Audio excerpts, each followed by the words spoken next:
শহীদ president Ziaur রহমানের ৪৫তম মৃত্যুবার্ষিকীতে নানা আয়োজন রাখা হয়েছে। রাজধানীর বিভিন্ন পয়েন্টে গরিব ও দুস্থদের জন্য বস্ত্র ও খাবার বিতরণ কর্মসূচিতে যোগ দিয়েছেন বিএনপি চেয়ারম্যান তারেক রহমান। তার গাড়ি বহরের সাথে রয়েছেন আমাদের সহকর্মী শফিকুল হক। আমরা কথা বলবো তার সাথে। শফিকুল, এই মুহূর্তে প্রধানমন্ত্রীর গাড়ি কোন দিকে যাচ্ছে, এর পরের কোন স্পটে এই বস্ত্র ও খাদ্য বিতরণ কর্মসূচি রয়েছে? এই মুহূর্তে আমরা রয়েছি ঠিক রাজধানীর কুড়িল বিশ্ব রোড এলাকায়।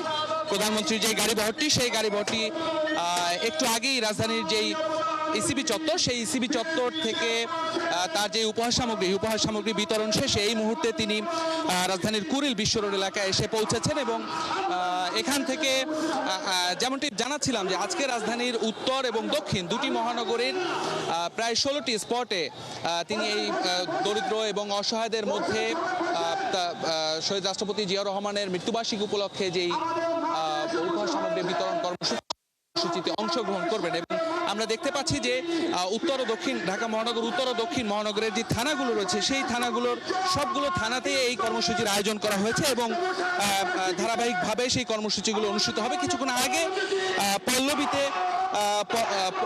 পল্লবী এবং ইসিবি চত্বরে প্রধানমন্ত্রী যেই উপহার সামগ্রী বিতরণ করেছেন, সেখানে আমরা যেটি দেখতে পেয়েছি যে প্রধানমন্ত্রী বক্তব্য রেখেছেন এবং তার বক্তব্যে তিনি একটি কথাই বলেছেন, শহীদ রাষ্ট্রপতি জিয়াউর রহমানের যে আদর্শ, সেই আদর্শকে ধারণ করতে নেতাকর্মী সহ সবাইকে আহ্বান জানিয়েছেন এবং তিনি যে সবসময় সাধারণ মানুষের পাশে ছিলেন, সাধারণ মানুষের কথা বলেছেন, সেসব বিষয়ে আসলে দলের নেতাকর্মীদের সেইগুলো তাগিদ দিয়েছেন প্রধানমন্ত্রী। অদিতি, আপনাকে একটি বিষয় বলতে হয় যে প্রধানমন্ত্রী তারেক রহমান আরেকটি কথা বলেছেন যে গত 12 ফেব্রুয়ারি নির্বাচনে জনগণ বিএনপি সরকারকে যে ম্যান্ডেট দিয়েছে, সেই ম্যান্ডেট অনুযায়ী দলের প্রতিটি নেতাকর্মীকে জনগণের সেবক হয়ে কাজ করার আহ্বানও জানিয়েছেন প্রধানমন্ত্রী তারেক রহমান।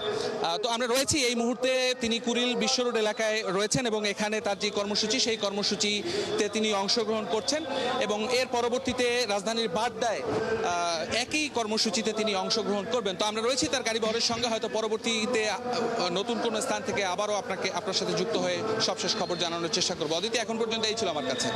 ধন্যবাদ শফিক। আমরা সবশেষ খবরগুলো জেনে নিচ্ছিলাম আপনার মাধ্যমে। দর্শক সহকর্মী শফিকুল হক রয়েছেন প্রধানমন্ত্রীর গাড়ি বহরের সাথে এবং বিভিন্ন স্পটে তিনি যে কর্মসূচি পালন করছেন শহীদ রাষ্ট্রপতি জিয়াউর রহমানের শাহাদাত বার্ষিকী উপলক্ষে, সেই কর্মসূচির খবর আমরা জেনে নিচ্ছিলাম।